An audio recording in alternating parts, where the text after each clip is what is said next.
Hey everybody, welcome back to Live Trap. I am Zhane, your host, and I am super excited. We have another special guest today, and I have another male. I'm doing my job, guys. I'm finding the males for you guys. So I want to go ahead and let him introduce himself. So please. What's up, family? Justin Jackson, aka the Justin Jack. Jack of all trades, military veteran, business consultant, project manager, motivational speaker, lover of everything that's black in this world. Right. Yeah, let's get it. Yeah, so I'm super excited to have Justin in the building with us. Not in the building, but he is in Houston. That is where he lives. You say you're born and raised in Houston, right? Definitely. Okay, so he is a Houstonite, and I am in Austin. But hey, we in this thing. Okay. So I'm excited because I don't think that I've ever talked to a man that has this many things going on that are similar to what I want to do. That makes sense. Yeah, So you have a 9 to 5, which is project management, right? definitely. So could you tell us a little bit more about your 9 to 5 or like what that means? So basically, I'm a project manager for a medical tech company called the ACI Group. Oh, wow. So basically, the Epic, Cerner, whichever system that the hospital use, like our job is to go in and update and reinstall and sometimes install because some hospital systems don't have that. Wow. So my job, I'm gonna be honest, I don't know anything about the tech. I'm Mhm. I'm really good at managing people and getting people into the right Right. place to succeed for the overall project. Okay, yeah. See that's what I want to do. I'm good at managing the people. I'm good at tech and a lot of stuff. I have a lot of skills, but when it comes to managing, that's what I want to do. I want to just manage everything. So how is your 9 to 5? Do you feel like it's hard? How do you find the time to do all of the other things on this list? It's definitely just a balance. Like I would be lying if I didn't tell you I didn't have tough days that Mhm. I'm like, hey, I don't feel like doing it. But Right. I think my passion for my business and things like Mhm. that lets me work on it when I don't feel like it and things like Right. that. So no, it's definitely my particular job is definitely it's a lot. It's a Mhm. lot at times, and especially with the travel and things like that. Right. Yeah, I've been in Dallas for going on 6 months now working. So that's Damn. so that's something tough that I always tell people. If you want to get into this, that may be something you might have to do, or be a different type of project manager to where you don't have to travel as much. Right. So you travel like all over the world to do these time things? Mostly with this, I've been around the country. I may have a project, say in Chicago or Minneapolis or Dallas currently. So it all depends. Like we do have project managers that go overseas. Hmm. I've been overseas a lot, but Hmm. so right now I'm just until until as they say outside opens back up. I'm chilling Hmm. in the states. Right. That's cool. I think that's really cool. You have a job that allows you to travel overseas or anywhere. Yeah, because I'm like, I've been in Texas. That's all I've been. But yeah, that sounds very, very exciting. Where, okay, since you have traveled, where was your favorite place that you have traveled? Oh, that's tough. That's tough. Great question. I don't know. I think it's off the top of my head. I would say Egypt, maybe Egypt. Wow. Egypt probably because the pyramids. It's something powerful to see that what our people has been able to produce that no other civilization has been able to produce at all. Right. The Oh good my great God. advertises, yeah. And to see them and know that, and to know that that you can, if you open up your Bible and look at it and they talk about the thing that you're looking at. Mm-hmm. Yeah, so Right. that's probably my favorite place, probably the most powerful place that I've ever felt. Wow. I didn't expect you to say Egypt. Like, honestly, I expect you to say something very simple, but Egypt, Yeah, wow, that's amazing. I bet you it was beautiful. definitely. Um, so have you traveled like your entire life, even as a kid? Like, has it been comfortable for you, uh or some was it something you some have to get used to? No, it's definitely something you have to get used to. One, I don't like flying. Oh, yeah, I, me I, neither. I don't like flying, but I've been to 28 different countries, Whoa. Oh my so gosh.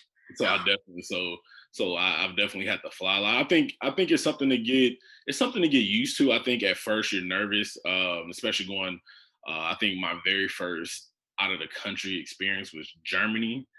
Mm. Um, yeah, so then I was kind of nervous going over there because I didn't know a lot about Germany at the time. Mhm. I just know, you hear the Holocaust and stuff like that from school, Yeah. so that gets nervous. But after a while, you get excited to see how how other people live, like how other people cultures really are, how their cultures meshes with ours, and Mhm. that nature. And then my biggest thing is I try not to seem like a tourist. I try to like to try to make it seem like I know what's going on, even when I don't. So Oh, that's funny. Oh goodness. I know that sometimes when you go to other places, being a tourist is not, the best thing. Sometimes they don't really like those people. right. But I think that's super cool that you went to all those different places. I haven't. I've only been to Atlanta. That's the only place I've been outside of Texas. So to hear these places, like that's a dream for me. Definitely. Um, so you said he loves all things black, guys, but manifestation of life, love, and freedom. What do you mean by that? Just manifesting. I think I truly believe that everything that's it's crazy because I think I've heard Denzel Washington say this. Everything Mhm. that any idea that you have for yourself that's good, or anything that you want for yourself that's good, is yours already. Right. So everybody, you have to have the faith, the hard work, that's a definite to get Mhm. to where you gotta go. But then you still gotta manifest that. You still gotta say what you want, Mhm. and the more you say it, the more you write it down and things of Mhm. that nature, you those things tend to come up and tend to happen for you. And Right. especially the things that are, that are passionate, that are a passion of yours and Mhm. anybody's. So I would say manifest, like even with love, hey, if you want this particular type of person, if you want this particular type of relationship, say Mhm. it, write it down, Right. put it on your heart, the Bible says, as a man thinketh in his heart, so is he. So Yes, sir. so you gotta put that out there and truly believe Mhm. that to become it. Right. Right. Oh my gosh, that you and someone else that I had here talked about that. You guys were males, and so I wanted to bring that to everyone's attention because I find it very difficult to find men that believe in manifesting or even know what manifesting is. But would you say that when you are manifesting, you have to keep a positive attitude throughout the entire time? Or do you feel like, well, of course, we know we're going to fall off and have our days, but Right. was positivity play a big role in manifesting? I believe it plays a role. I wouldn't say a big role because some days you have these long dog days Hmm.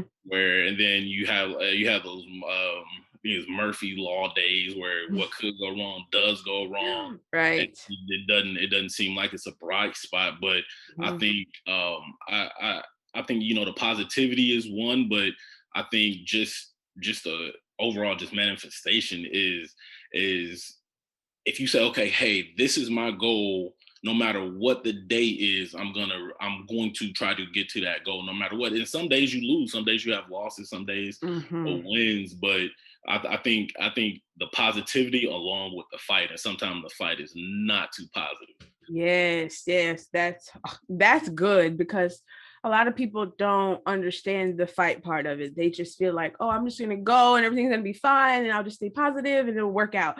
And sometimes you gotta fight through, the anger or the frustration just to get to that other side. So yeah, that's good. That's really good. Um, and so you said you love all things black. Is that just like, the color black, or you are our culture black is what you mean? Culture, the color. You see, I'm in black right now. Yeah. I always a little nickname that little nickname that my friends gave me in the Marine Corps because I used to wear black everywhere, and they used to call it Mr. All Black Everything. So Yes. yeah, culture, So all of it. what makes, because we're all black. Some people don't really, even though they are black, they don't really claim their culture that much. So what Right. makes you feel you know, so excited or love for the Black culture in that way? Because it's us. Hmm. Why, why wouldn't you be excited? Why wouldn't you love you? Hmm. It's us. It's everything. And then when you look at, we've literally influenced every aspect of the world that we have Right. going. So even if it's from music to art, to politics, we've had a Black president.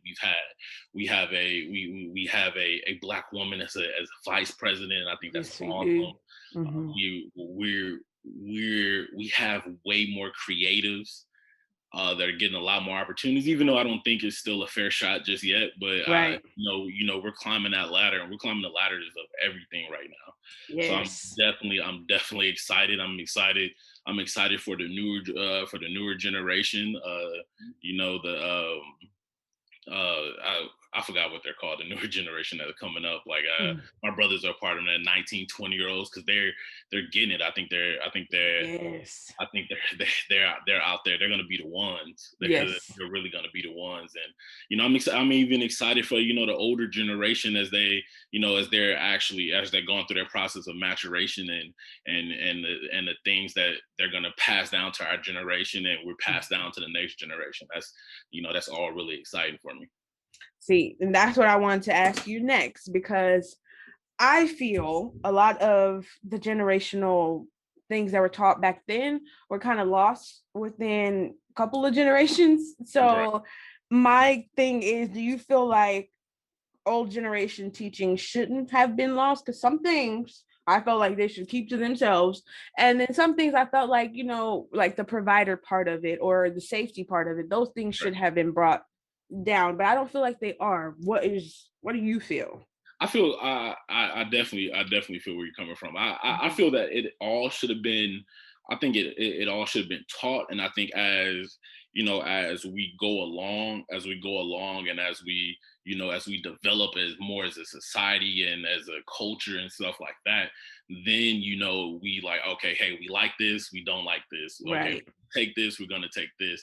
So Hmm. things like, even it still always say that, I take as a man, I take the things that I liked about my father from there, Hmm. the things that I may not necessarily be a dislike, but I may not agree with it as much. I may Hmm. put it more in the back burner. But I think, to fully develop, everything has to be taught. But I think it's up to the next generation to be like, all right, hey, this is a new time. This is not the 60s or the 70s or even the Hmm. 80s.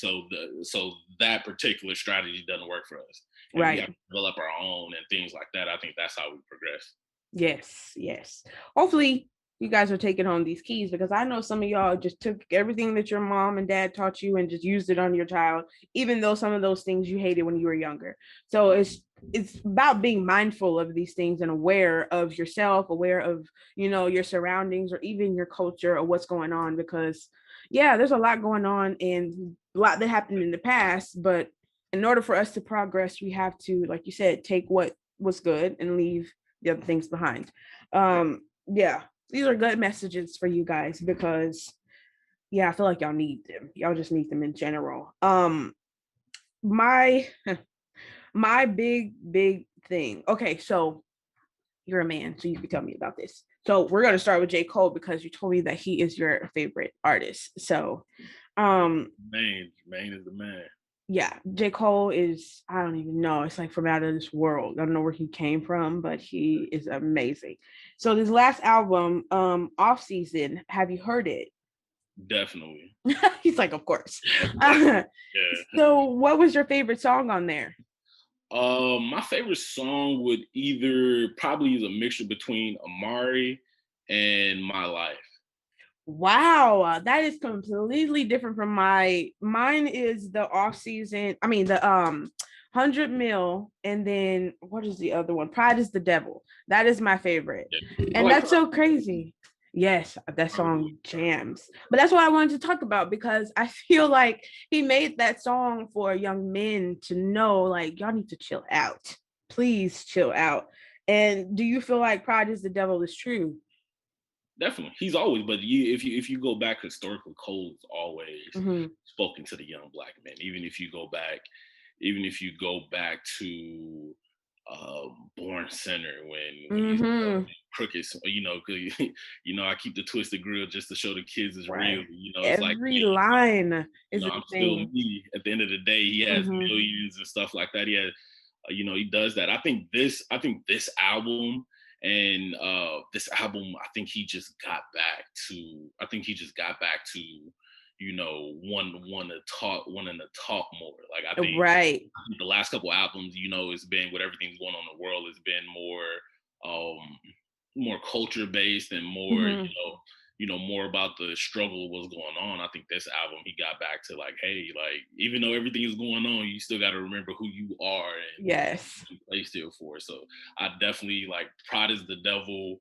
Well, you know, you got Pride is the Devil.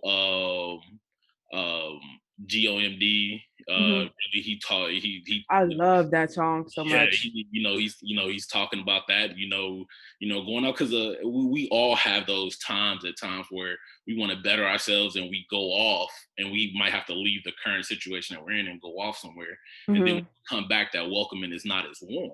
And, Right. and things of that nature. And then even if you look at Born Center Mm-hmm. Chaining Day, Crooked Smile, it's it's All dedicated to our culture, which is amazeballs. right. Because I mean, there's some good rappers out there, but they don't really stick to, you know, what they've been doing. And I feel like J. Cole, he brings bangers and he always brings the beats, he always Yep. brings the lyrics, it's everything together. But I wanted to talk about Pride is the Devil because after listening to that song, I was like, I kind of thought about it like, I never thought about pride in that way. And then the Joe Budden situation happened. Right. Joe Budden has a podcast called the Joe Budden Podcast, and he decides that he wants to fire his co-host on air and that he wants to basically, you know, get mad at everybody for questioning him, even though these people felt like they were partners and that they were all in this together. We're all making the profits together. We're doing this. Definitely. They questioned him and he felt like it, don't question me, like, and Right. I felt like in that moment that's when Pride is the Devil kind of set in for me. I was like, this man has so much pride that he doesn't want to apologize to his friends. He doesn't want to apologize to the women that he's, you know, talked badly about or made, you know, Right. misogynistic jokes about. And I'm like, why does it take, you know, social media to come in for you to apologize? Like, why is it that serious? And that's when Pride is the Devil kind of played a big role for me because I'm like, okay, now I understand what he meant by that. And so I don't know if you know about the whole Joe Budden situation, but in my opinion, I feel like he was unprofessional and prideful. But in that situation, do you feel like he could have done something to handle it better at Yeah, all? I think he could have. I think he could have paid him. I think Ah, he yeah. could have paid him first and foremost. Mm-hmm. I mean, at the end of the day, you can't scream. And I heard Joe Budden screams, and he's like, "Oh, you know, all of my people, you know, we're gonna eat. We don't have any problems, but you're starving. You're starving your people. I don't Right. know.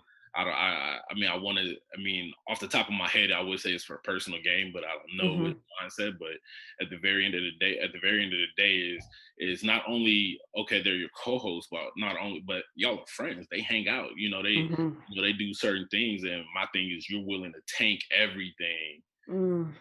to not you really take everything to admit that okay, hey, I could have handled this better and things of that nature.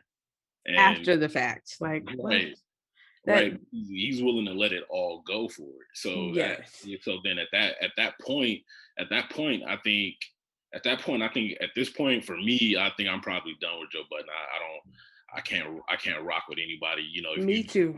if you do your own people like that, you do anybody like that. Exactly. So that was what everybody was saying. Like, okay, his little empire that he built is basically falling because you built it up with all these people. You made it seem like you were this great person, and then turn around. This is how you act, and you Right. show everybody how you act, and then try to come back and apologize. It's like, no, that's not how that works. And for me, one of the lines that J. Cole said was, the aunties and uncles don't want to apologize because of their pride. And I was like, that's very true. A lot of people in families and friendships in relationships do not want to apologize for certain things because they feel it's going to make them less than, it's going to make them seem weak or like that person won. And I don't feel like that is the case. I don't know, what advice could you give to someone who is dealing with, heavy levels of pride? Really and truly, is really and truly goes down to this. It's like two sayings. Two sayings. Obviously, the cliche "pride comes before the fall," and it truly Mhm. does. Yes. You look at all of the great things that fail. It becomes um, pride came literally right before it. Yes. Right before it. Even it's crazy. I was just talking to my dad about Fred Hampton, Oh and gosh. how powerful Fred Hampton was at as young as he was. Hmm. But they tried to get him to they tried to get him to lay low for a little while. They even tried to give him a bunch of money to leave and stuff like that. A little bit of pride. I think the average man would have been more so like, all right, cool. I have a kid on the way. I have an old lady. Yeah. Let me chill out. Okay, I'm gonna chill out for a little while for my family. He was like, nah. He's like, nah. I pledge my life to the people. So that pride Mhm. came right before the fall. And Right. I think for us right now, I think for the people, two parts. For the people that are pride, or the people that are prideful, at some point you got to reflect. At some point you can't grow. You can't grow if you Yes. don't reflect on yourself. Like, okay, hey, maybe I could have did that wrong, and things of that nature. And still, that pride is still, even if you reflected and have that, and you still won't, go back and make amends and make it right. That's still that's still definitely pride. And you ruin. I've ruined. I could be honest. Hell, I've ruined a relationship or two by being prideful, uh, Hmm. and things of that nature. But then two, on a flip side of that, for the people that have been hurt for being pride, sometimes, a lot of times, we're gonna have to forgive people for things that they're not sorry for, and Yes. the forgiveness is not for them, it's for you. Exactly. So that's definitely that. Yeah. Pride is probably going to be the downfall of many people, but being able to be self-aware and understanding of your own emotions, clarity, I think that that is where you guys will, everything will fall into place. But when you're kind of like all over the place and you have this big, macho attitude or ego about what you want to do or what you don't want to do, yeah, it could rub people the wrong way, and it could definitely take away a lot of opportunities that you could have had. So just be mindful of yourself and your prideful ways. Yeah. um yeah, that was a big thing. Black men, I feel, in general, deal with pride a lot, and I don't know why. I mean, maybe you could tell us why, but I don't know why it's a big thing in our culture. Very big in our culture. I think it's a big thing in our culture, because I think that it's what we've had. It's what we've had. It's Well, like that's a good. lot of a lot of times you look at the black man, and especially in America, has been stripped down to the point to where that pride is all he has, and he's not letting that go for anything. That makes And sense. then it goes back. Then it goes back. I think the newer generation are a little bit different, but it goes back for millennials and going back. We that whole be a man, don't show weakness, Mm-hmm. and that as men, as men we'll shell up, and that pride is what we feel. That pride is what we're feeling protects us. It's like, Oh. I'm not gonna let at the very end of the day, I'm never gonna let this happen. And that's the Mm-hmm. pride. That's the pride of, I'm not gonna go back and apologize. I'm not gonna do this. I'm not gonna do this. And I think the big misconception is, I think we really confuse pride.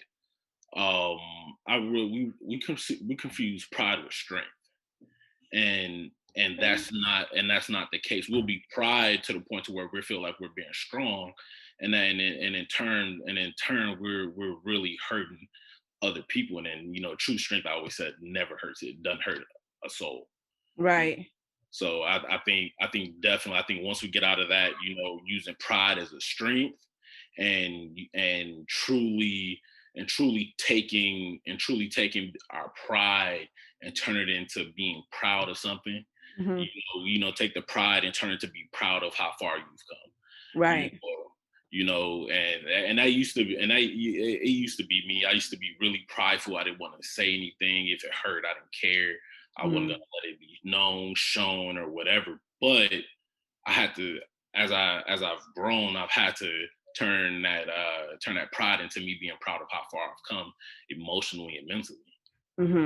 Do you feel like emotionally and mentally you know how to deal with your emotions now, or like did it take you some time? Because I know like 25, maybe guys might start telling people their feelings, but guys handle their feelings a lot differently than we do. Right. I think for me personally, it's an everyday battle. Like I still, like I mean, 20 something years of doing something a certain way, and Mm-hmm. then realize it's a problem trying to change this. We're creatures of habit, so it's easier. It's easier to pick up a habit than it is to break one. So I Right. think I think I've I think I've learned a little bit about myself as I've gone on, and I've tried to implement different things like, okay, cool, like I'm a very logical person, so I may go off and I may get into a fight, maybe we get into a little argument with my girlfriend, and then she may want to talk right then and there, but for me, I want to go off and I want to put logic behind and see, well, process what really happened and see if I'm really um if it's really, hey, if it's my fault, did I do something wrong, Mm-hmm. or to try to understand where she's coming from. So I think I've implemented little ways. I think as I continue to grow, and I'll find more healthy ways to deal with it. Mm-hmm. But I think I've definitely gotten to a point to where I can at least say, hey, this is bothering me. This is why it's bothering me, Mm-hmm. and move along that way.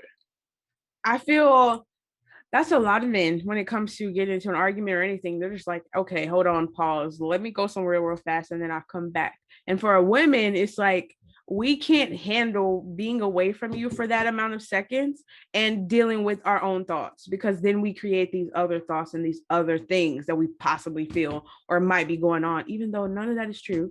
But these are the things that we're kind of lingering with until you come back and finish the conversation and then we end it.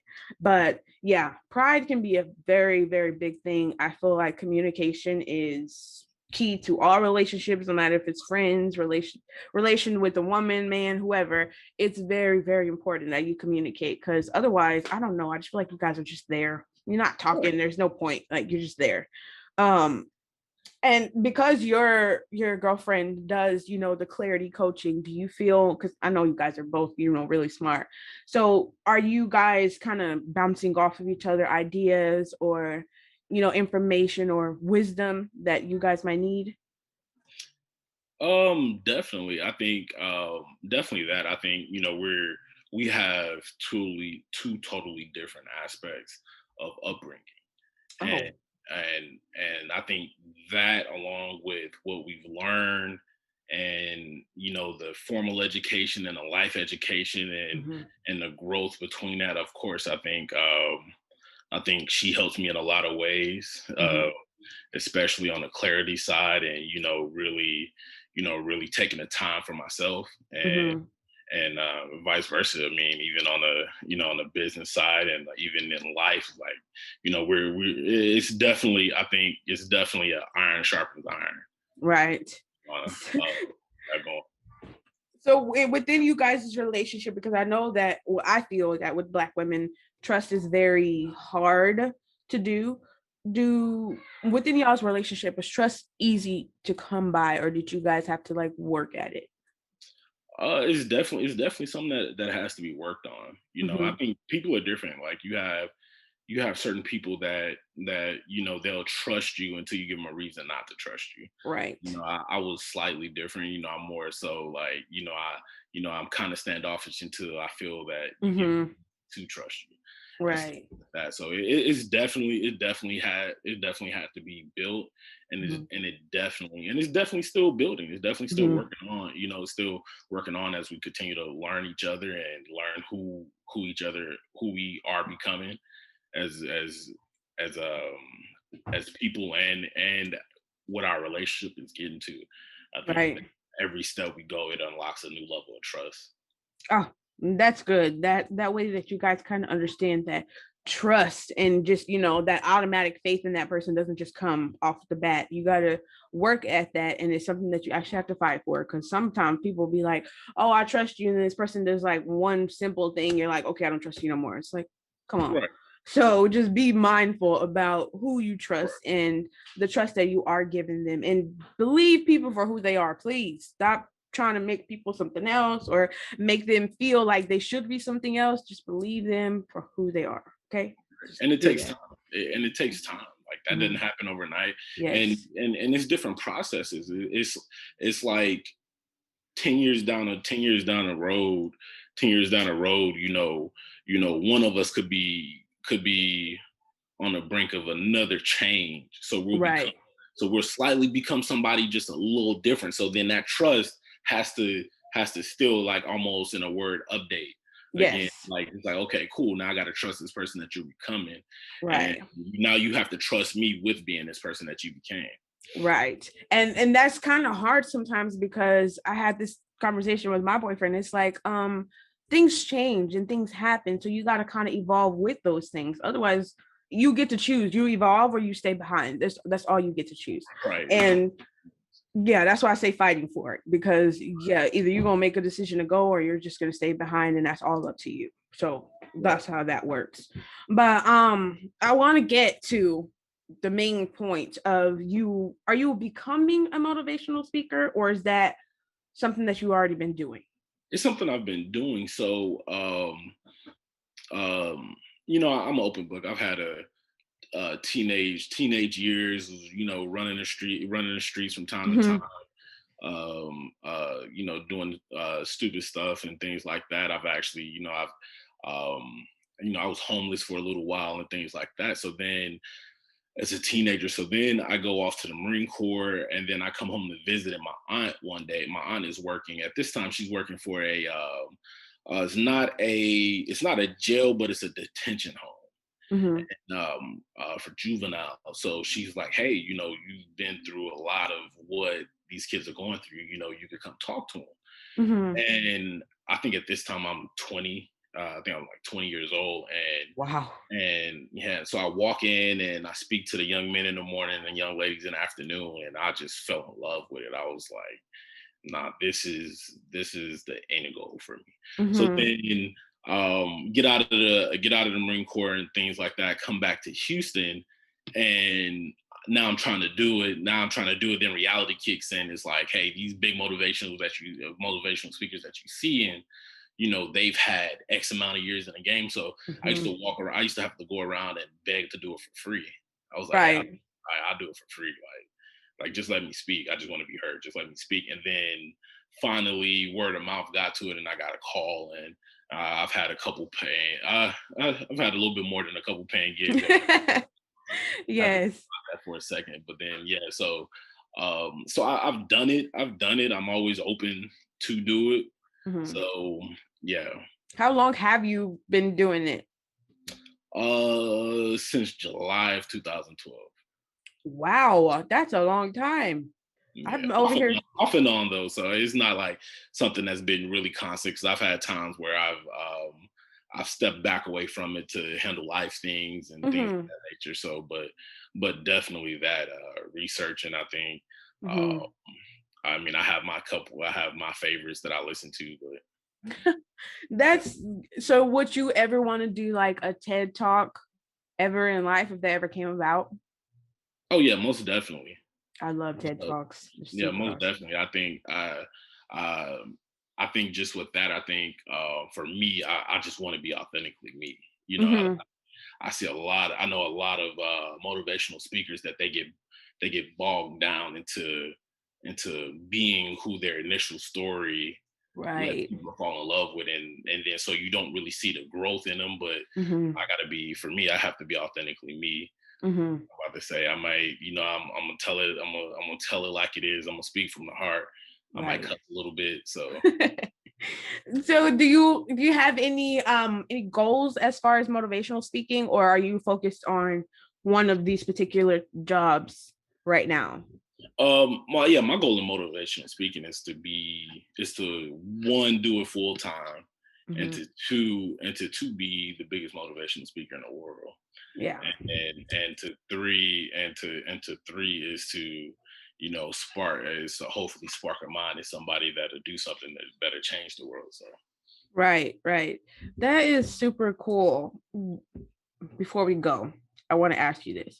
What about any type of like well, I say mentoring and I'm saying mentoring for young men because young women, we got a lot. We got a lot of stuff. We got everything. We don't need nothing.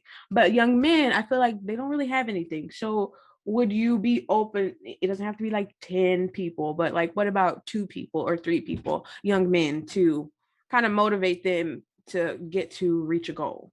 Of course, I think, of course that. I mean, I think, I won't say this. It's crazy. Will Smith said this. He said, if you're not using, your God-given ability to make somebody else better, you're committing spiritual suicide. Yes. And for me, it's like I can't. I have younger brothers. Mhm. Like I'm 29. I have a brother that's 20, and a set of twin brothers that are 19. So Wow. then they're just getting into manhood and Mhm. things like that. So but I can't just leave it at just them. I definitely anybody anytime, if they want to, hit me up, I'm definitely here for it. Even whether it's the younger generation, whether it's millennial based group, anything. Mhm. So Yes. I, I I had want to I want to see everybody win at the end of the day. So. see. I had to ask that. I had to ask that because I always ask everybody that, and I feel like a lot of people that I've had on here are good people to where they can mentor someone to reach a certain goal. And we never know. Some young man might want to be a motivational speaker or a project manager or any of these things. So I just want to put these things out there to hopefully inspire someone else to reach their goals, but to also understand it's life. It happens. As Definitely. long as you don't get stuck in the traps, you will be fine. So yeah, I feel like you dropped a lot of keys, a lot of information that anybody could learn from, and just kind of seeing a different side of it because we always see the woman side of it. So I'm glad that we were able to see the guy side of it. My question, you don't have kids, right? No, none that I Okay. know of. So my question to you is what would you tell your 8-year-old self, as far as if they were going through a hard time, what could you tell your 8-year-old self to inspire? Well, I would tell my 8-year-old self, because I was probably a little ignorant at 8. Yeah, I was a little hard headed at 8. But what I would tell myself is that it's okay. It's okay. It's okay not to be okay. It's Mhm, okay. It's okay to feel pain. It's okay to feel hurt. It's okay to go through something bad, because mhm, without bad times we wouldn't know what good times felt like. So I exactly. think I think a lot of times, me at 8 and then going through moving forward, I think some of the things that I went through, I kind of like shelled up to protect myself and protect my emotions and things like that. And Mhm, to where I grew up, and how I grew up is to not seem weak and things like that. But I would tell myself it's okay, because mhm, it would have saved a lot more pain and things I would have went through in my early to mid 20s than if I would have had known that and actually practiced that from an early age. right, right. Yes, that's a good message because guys don't deal with their emotions very well Not at at all. all. So yeah, and that's why I said mentoring because I feel guys need that kind of, guidance when it comes to communication or their emotions or, understanding what weakness is. Cause a lot of times people just think everything is weak. Everything you do is weak if you do it this certain way. Right. So yeah, I think that that's good. I'm definitely going to keep you in mind for other subjects. I'm definitely going to share your social medias with other people. So hopefully Definitely. somebody can contact you if they want to be involved in anything like this, especially involved in Houston. Um, but I don't know, do you have any last messages for the people that you can give any type of advice or wisdom to us? I would say communicate. I would say definitely communicate, have the conversation. I think um using myself as an example, um I'm the second of five. I'm the second of five. It's 4 boys, 1 girl. My sister being the oldest. Wow. But my sister's 32. I'm 29. I have brothers 20 and the twins are 19. So me and my sister caught like a different level of our parents than my brothers did, especially Mm-hmm. when especially my parents were really, really young. They were 16 and 17 when they had my sister. They were Wow. 19 and 20 when they had me, you know. Mm-hmm. So then in that conversation, because there's some things that I couldn't figure out as a man and things like that. And I actually had to talk to my dad about it. And we actually had that conversation about, hey, he was like, hey, I was 20, I was 20 with two kids in college. I was still trying to figure out how to be a man, let alone a father. So got raised how he was raised and, versus, my little brothers. And I always say the only thing I'm really jealous about my little brothers is the fact that they're so in tune with how they feel and they have no problem expressing that. Mm-hmm. And they'll tell you in a heartbeat, no, that's not for me. I don't like that. Mm-hmm. No, I'm gonna move this way and completely moved. And it took me a while to get to that point. So I would say any type of, trauma and stuff that you have, definitely communicate and confront that. Mm-hmm. Yeah, that's a big message because in our culture we don't do that. So that is a very big message. I don't know if it's therapy or maybe a mentor like Mr. Justin here, or someone that you need for clarity. I mean, there's someone for everything. I just feel like you guys have to go out there and look for it and get the help that you need. But don't be afraid to get the help that you need because it's only going to better you. That's how that works. So yeah, thank you guys so much for tuning in. Thank you so much, Justin, for being here with us and giving us your story and your backline. Before I go, I'm like forgetting the main question, guys. What was your 2020 like with your business and these things that you work at? What was it like in 2020? Does it Oh downfall?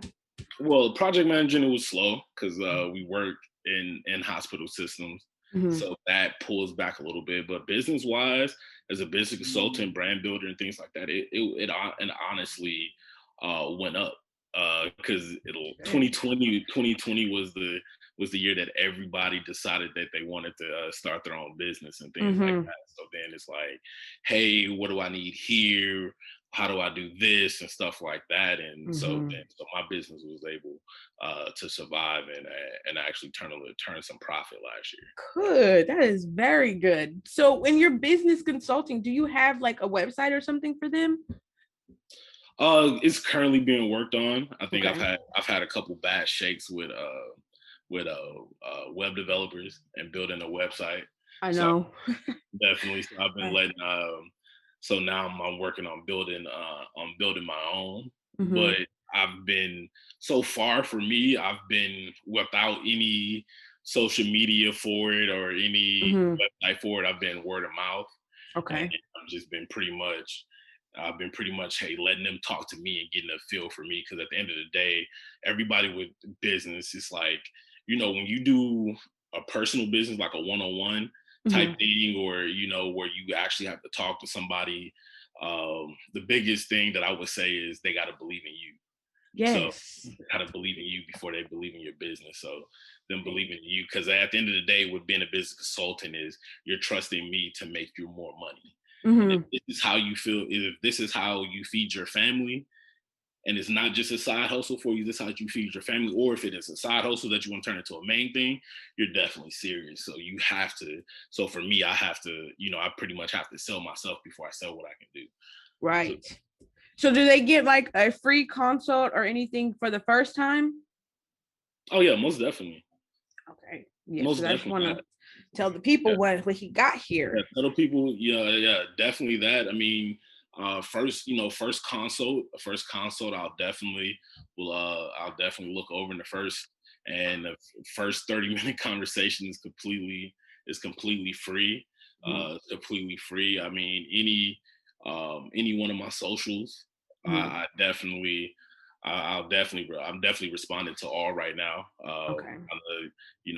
Whether in any industry, whether it's I have a couple models that I work with, apparel wear that I work with, um, You're people just that, doing everything. yeah, you gotta get it these days. Yes. So any of that. So I do that. I do a lot of market research for people and things of that nature to really, and I take I take my clients' businesses personally as if they're my own. That's good. So you don't have to worry about, how many clients do you have right now?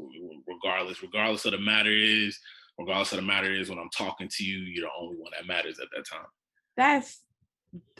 That was a big key. I need to just drop that in all y'all businesses. When you're dealing with a customer, that's the only person that matter at that moment, not everybody else that you need to deal with.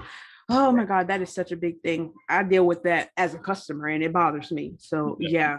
But yeah, I have a lot of my family members that are trying to build their own businesses. So that would be a great opportunity. And one of them is in Houston and she's trying to do her thing, but she's young. And so I think she needs a little bit of help. But I'm definitely going to send them to you. You guys make sure, run up his social media. If you need him, contact him. Obviously, he said he's willing to respond to you guys. And, hopefully if you need a motivational speaker, you have one. So yeah, that's all that I have for you guys. I feel like that was informational for me. But hopefully you guys got some keys from that and that you can take home and use in your daily life. Thank you for inspiring young men. Thank you for being the way that you are. And hopefully we can bring more people to you so that you are able to inspire more. That's the goal. Thank you for having me. You are welcome. We will see him back soon because I have some other stuff for him. But thank you so much for being awesome. Thank you guys for supporting. Make sure you like, comment, subscribe, and check us out on Spotify and YouTube. Peace. Definitely.